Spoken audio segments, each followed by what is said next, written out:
The Tale of Tom Kitten. Once upon a time, there were 3 little kittens, and their names were Mittens, Tom Kitten, and Moppet. They had dear little fur coats of their own, and they tumbled about the doorstep and played in the dust. But one day their mother, Mrs. Tabitha Twitchit, expected friends to tea, so she fetched the kittens indoors to wash and dress them before the fine company arrived. First, she scrubbed their faces.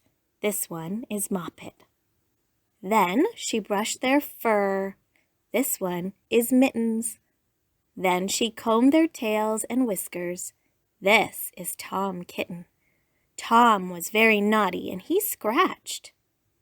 Mrs. Tabitha dressed Moppet and Mittens in clean pinafores and tuckers, and then she took all sorts of elegant, uncomfortable clothes out of a chest of drawers in order to dress up her son Thomas. Tom Kitten was very fat, and he had grown. Several buttons burst off.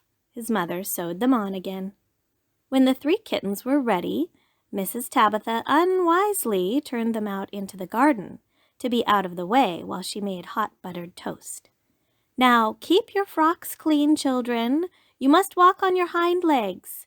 Keep away from the dirty ash pit and from Sally Henny Penny and from the pigsty and the puddle ducks." Moppet and Mittens walked down the garden path unsteadily.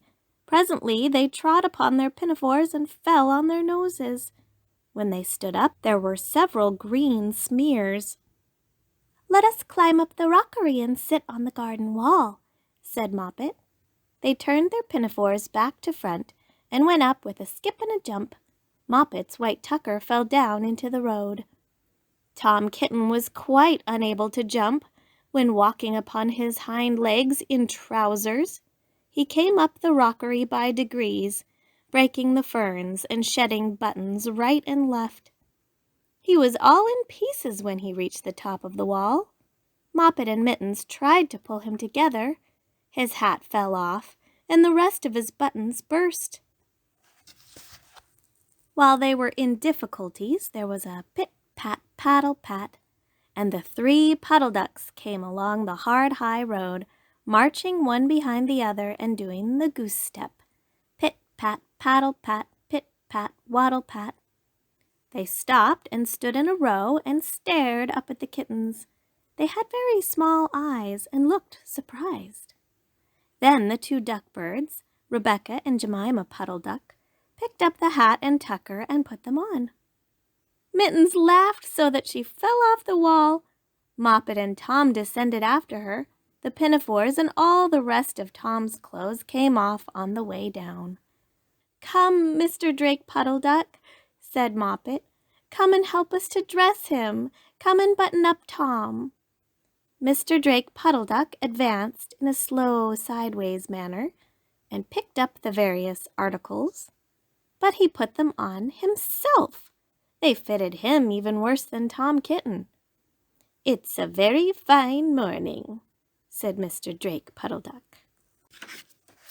And he and Jemima and Rebecca Puddle Duck set off up the road, keeping step, pit-pat, paddle-pat, pit-pat, waddle-pat.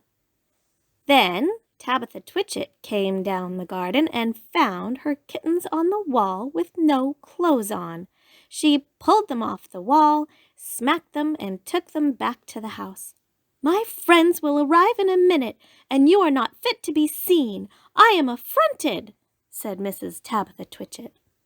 She sent them upstairs, and I'm sorry to say she told her friends that they were in bed with the measles, which was not true.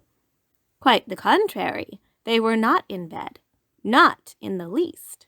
Somehow there were very extraordinary noises overhead, which disturbed the dignity and repose of the tea party.